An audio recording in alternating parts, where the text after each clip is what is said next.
Olá, bibliotecários! E aí, estão prontos para ter uma aula de psicologia comigo hoje? Hoje o nosso vídeo é sobre a teoria do Big Five, que é a única teoria de personalidades que é aceita pela psicologia moderna, que é uma ciência, tá? Então, essa é a única teoria de personalidades que foi testada e devidamente comprovada pela academia, ok?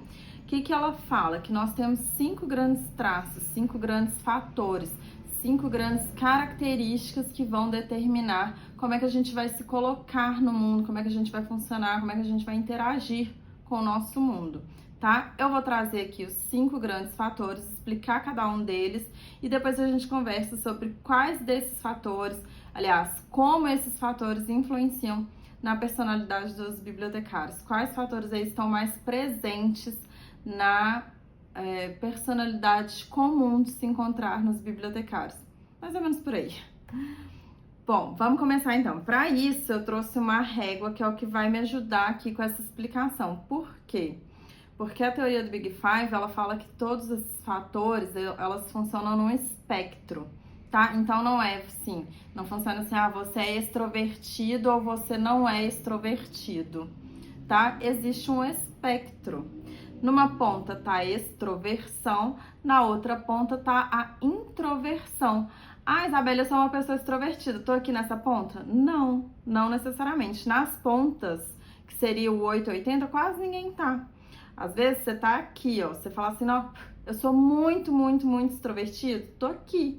Porém, em alguns momentos, dependendo de como tá a sua vida, ou dependendo da pessoa com quem você está interagindo, do local onde você está, pode ser que você caminhe um pouquinho para cá. Às vezes você, naquele dia, naquele momento, com aquele grupo de pessoas, você não se sinta tão extrovertido. E aí você vai agir um pouquinho mais introvertido, entende? Então é um espectro. Você não tá nem aqui e nem aqui. Você tá em algum lugar aqui e mesmo aqui você transita a depender de alguns fatores, como as pessoas com quem você está interagindo, o seu momento, o contexto, ok? Espero que isso tenha ficado muito claro.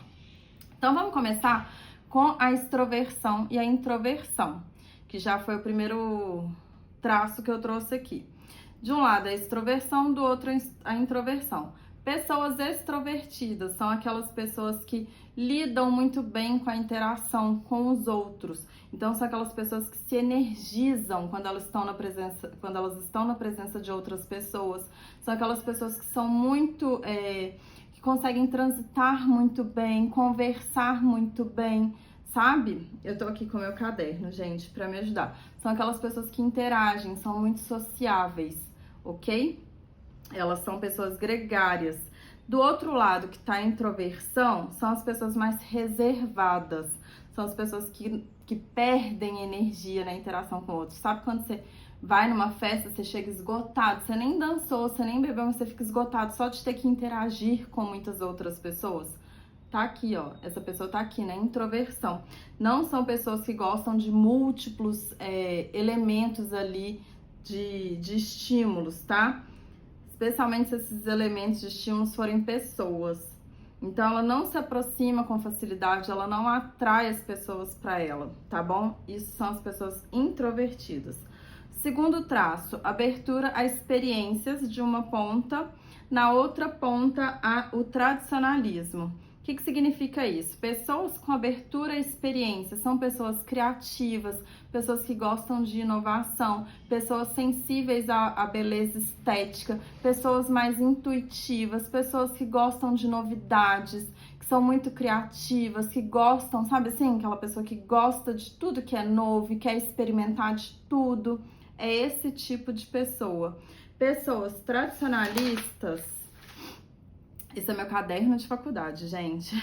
São as pessoas mais pé no chão. Então, são as pessoas mais pragmáticas, menos sensíveis esteticamente falando. Então, são aquelas pessoas que elas não ligam pra beleza, elas não ligam pro belo, elas ligam pro objetivo. Elas são orientadas ao objetivo, à praticidade, que eu vou chegar lá. Isso que me importa. Se o caminho é bonito ou não, eu quero saber se eu vou chegar lá, sabe? Eu quero entender, assim, o que isso vai me dar, entende? São pessoas muito práticas. são mais ortodoxas, têm menos criatividade, são pouco intuitivas também. Terceiro traço, conscienciosidade.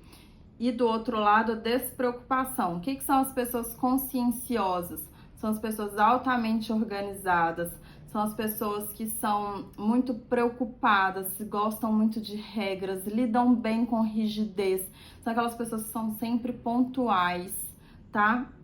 Elas têm muito controle de seus impulsos, elas são muito disciplinadas, agem sempre com competência, pensando aí no futuro, nos resultados, no que tem que ser feito. Do outro lado, a despreocupação são as pessoas mais impulsivas, que não se planejam bem, que não são organizadas, que às vezes começam vários projetos e não termina nenhum, tá? São pessoas que agem pela empolgação, são mais passivas, não tem consistência, não tem disciplina, tampouco organização, ok? São aquelas pessoas que você precisa cobrar delas resultados. Aqui você não cobra, aqui você cobra. Você tem que perguntar, e aí, você fez o que você tinha que fazer? E aí, o prazo é hoje, tá pronto, tá? Quarto traço, certo? Neuroticismo. Neuroticismo numa ponta, estabilidade emocional na outra. O que é o neuroticismo? São as pessoas com tendência a afetos negativos. É aquela pessoa para quem o copo está sempre mais vazio, sempre meio vazio, tá? Elas sempre enxergam o que é negativo, são as pessoas mais pessimistas, mais sensíveis aos afetos negativos, pessoas mais tristes, mais depressivas, mais ansiosas, mais estressadas, ok? Não conseguem lidar com pressão, tá? Elas são emocionalmente mais instáveis. As pessoas mais estáveis emocionalmente, por outro lado, elas conseguem equilibrar ali os afetos positivos e os negativos. É a pessoa que vê o copo meio cheio, né? Elas são mais hábeis em lidar com situações estressantes. Elas conseguem administrar bem as emoções. A visão delas não é enviesada para o que é ruim. Ela sempre vê o que é bom. Então é aquela pessoa que quando ela assiste o jornal, ela não fica ali só absorvendo o que é ruim, ela vê o que tem de bom também. Quinto e último traço, amabilidade versus combatividade. A amabilidade é aquela pessoa educada, amável, empática, mas também é aquela pessoa que você consegue manipular porque ela aceita as coisas de forma mais fácil. Então ela age sempre com ternura, com respeito, ela acolhe muito bem as pessoas, tem mais compaixão, ela confia nos outros, por isso que ela é mais manipulável. Por outro lado, combatividade, é a pessoa que o que, gente? Vai pro combate, ela briga mais, ela se impõe mais. Por outro lado, às vezes ela é rude, ela é grosseira, pode ser, né? Ela desconfia mais, ela age com mais distanciamento, é aquela pessoa mais individualista, mais cética, ela é mais crítica, então é aquela pessoa que tá sempre falando mal, tá sempre criticando tudo e todos. Ela às vezes não tem modéstia, ela se impõe mais, eu falei, né? E às vezes ela pode ser até mesmo arrogante, tá? Tá sempre envolvida com conflitos. Então, ela é o oposto da complacência, o oposto da amabilidade, ok? Pode ser, às vezes, até ranzinza. Nossa, Isabelle, mas eu não sinto que eu sou uma pessoa combativa, porque eu sou empática, mas eu não sinto que eu deixo as pessoas me manipularem. Gente, lembra que é um espectro. Você não tá numa ponta nem na outra, você tá aqui no meio. E quando a gente fala num espectro, que a gente tá aqui no meio, não existe um ponto fixo que você se encontra, entende? É uma combinação única aqui de todos os fatores.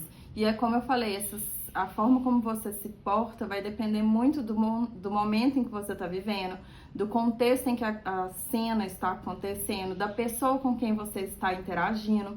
Tá? Tudo isso vai influenciar a forma como a sua personalidade vai aflorar ali, naquela cena que você está analisando especificamente, ou nas cenas. Pode ser, por exemplo, nossa, no trabalho eu me sinto mais combativa, mas em casa eu sou super amável, eu sou super, meus filhos me manipulam super.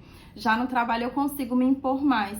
Percebe como é que varia de um contexto para o outro? E é normal, completamente normal isso daí, tá?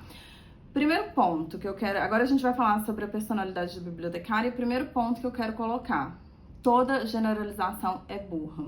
Eu não tô buscando aqui falar que todo bibliotecário é consciencioso porque é organizado, porque gosta de regrinha de ABNT. Não tô dizendo isso, tá? Se vocês falarem que eu falei isso, é mentira.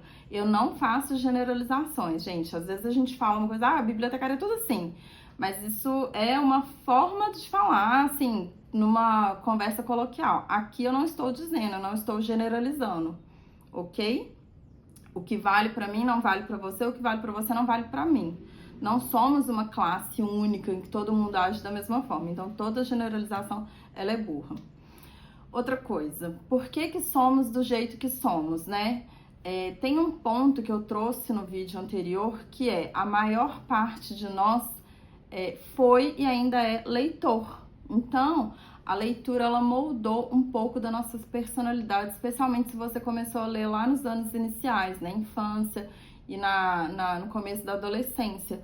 Por quê? Como eu falei no outro vídeo, a leitura, ela isola a gente.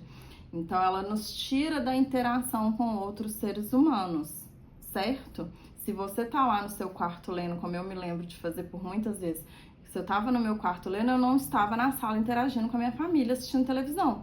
Então, se eu não estava interagindo com a minha família, eu não estava sendo combativa, nem amável, nem flexível, nem... Percebe? Eu tava ali sozinha, eu e meu livro, eu não tava tendo que interagir, não tava...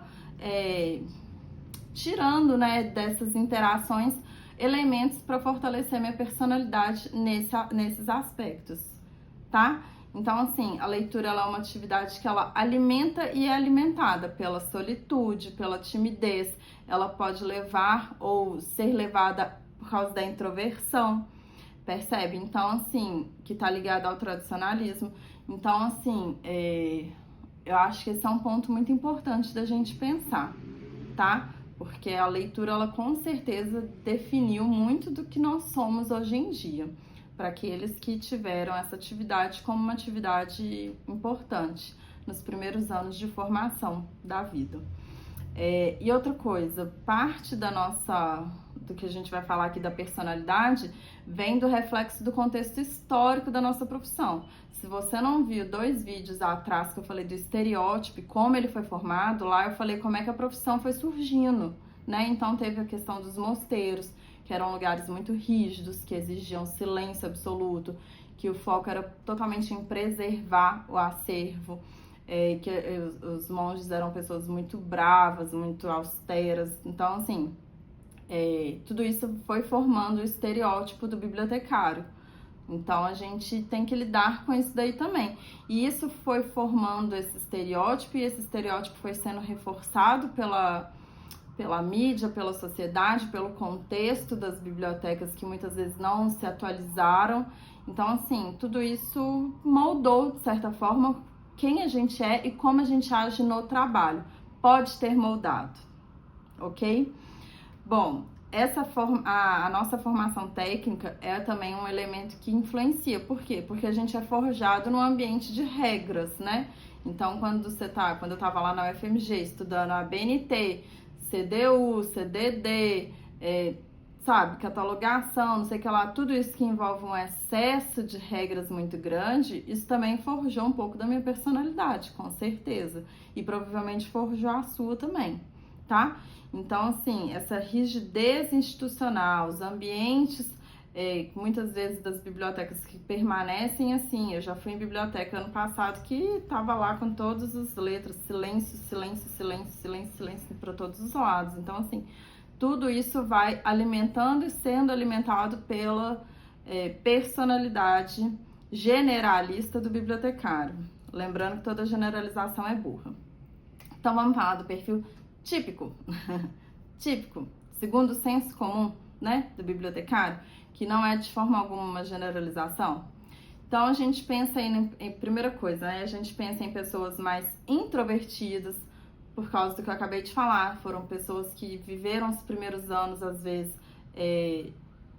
muito enfiados ali nos livros, na leitura, imersos, né, nessa atividade e se isolaram de certa forma. Então, ao invés de brincar com um coleguinha, que ele ia ter que disputar brinquedo, que ele ia ter que negociar, não sei o que lá, nananã, e interagir, ele ficou no quarto lendo sozinho. Então, acabou sendo uma pessoa mais introvertida por causa disso. Tem uma baixa extroversão. No coisa aqui, ó, extroversão tá aqui, introversão ele tá mais pra cá. Não tá no meio certinho, talvez, tá mais pra cá, tá mais próximo da introversão, ok? Então são pessoas às vezes pouco sociáveis, mais reservadas, falam mais baixo, evitam a exposição para grandes grupos, médios grupos até, conseguem interagir ali no one-on-one. Mas se passa para um grupo de 3, 4 pessoas, ela já tem um pouco mais de dificuldade. Às vezes, por isso que é um bibliotecário que gosta de ficar na catalogação e não no atendimento ao público, né? Conheço vários assim. Também porque o atendimento ao público é muito difícil, a gente sabe disso. Os bibliotecários também podem ser pessoas mais conscienciosas, justamente porque lidam com muitas regras. Então, a gente é muito organizado, muito metódico, muito perfeccionista. Gente, quando você pensa ali, ponto, espaço, ponto, 2 pontos, espaço, não sei o que lá, né? Isso é ser até engessado em alguns momentos. Isso é também uma expressão da conscienciosidade. Podem ser pessoas, sempre podem ser, gente, sempre penso que podem ser pessoas, porque eu tenho certeza que o que eu falar aqui, você vai falar assim, mas eu conheço fulano que é bibliotecário e não é assim. Pois é, então, por isso que eu tenho que falar. Podem ser pessoas com uma alta amabilidade. Por quê? Tem um vídeo aqui que eu falo sobre as consequências da leitura, se não me engano, algo mais ou menos assim, que eu falo que uma das consequências do ato da leitura, né, já comprovados pela ciência, é o aumento da empatia. Especialmente se a gente pensar no bibliotecário escolar, então a gente vai ter aí um profissional com uma empatia elevada, com uma tendência em ser gentil, cuidadoso com as crianças. Então pode ser que essa característica seja mais despertada, mais aflorada nos bibliotecários. Uma baixa experiência, uma baixa abertura à experiência. Então, às vezes, são pessoas que podem ser pouco criativas, pouco inovadoras, avessas a mudanças e riscos, tá? Pode ser que você conheça justamente um bibliotecário escolar que você chega lá, tipo a Elaine do Dica de Bibliotecária, e ela tem 1000 projetos, super criativa, super aberta a coisas novas. Pode ser. Vamos lembrar que é um espectro. E por último, a gente tem o neuroticismo, que pode ser moderado para alto. Por quê? Como as pessoas muitas vezes se isolaram, elas não interagiram, elas evitaram contato já desde novas, né? Evitaram a interação com outras crianças, evitaram às vezes a interação com a família em alguns momentos. Então isso as tornou mais, eu não quero dizer incapazes, mas tiveram menos experiências de interação do que uma criança que se jogava lá, sabe? No meio da galera, digamos assim. Então, elas, como o estresse, a pressão, várias coisas, né, várias coisas negativas vêm a partir da interação, infelizmente. Sozinha a gente fica aqui pleno, né? Se não tem ninguém para me confrontar, eu não vou me estressar, certo? Então, assim, por que as pessoas às vezes podem ter um neuroticismo um pouco mais alto? Justamente pela falta de prática. Por serem mais introvertidas, elas interagiram menos. Se elas interagiram menos, elas praticaram menos as habilidades de negociação, de lidar com pressão, de conversar, sabe assim? De lidar com os grandes grupos. Então, elas acabaram criando uma resistência à interação, uma insegurança para lidar com os outros. E aí, elas não conseguem lidar com essa pressão, ok? E acabam sendo um pouco mais pessimistas, porque acham que a interação sempre vai dar errado para elas. E aí, gente, o que vocês acharam? Vocês concordam com isso? Vocês discordam? Lembra sempre de que é um pode ser, um depende, que pode mudar o tempo todo e que não existem generalizações. A minha história, a minha personalidade é completamente diferente da sua história, da sua personalidade, ainda que existam similaridades. Nossa, Isabelle, eu também me lembro de me separar da minha família e ficar no quarto lendo enquanto eles assistiam televisão. E depois eu fiz biblioteconomia, fiz até na UFMG, que nem você. Olha só, e a gente é completamente diferente. Pois é, porque a gente tem uma história e a gente tem uma personalidade completamente diferentes. E em contextos diferentes, dependendo de momentos de vida diferentes, dependendo às vezes até da maturidade, a gente vai expressar a nossa personalidade de uma forma diferente, tá? O que eu acho importante é a gente sempre combater. Como eu falei aqui nos 2 últimos vídeos sobre o estereótipo, eu acho que é sempre importante a gente combater esse estereótipo que nos coloca numa posição muito ruim, que nos prejudica pessoalmente e também enquanto classe, tá? Então, espero que vocês tenham gostado do vídeo. Até a próxima. Um beijo!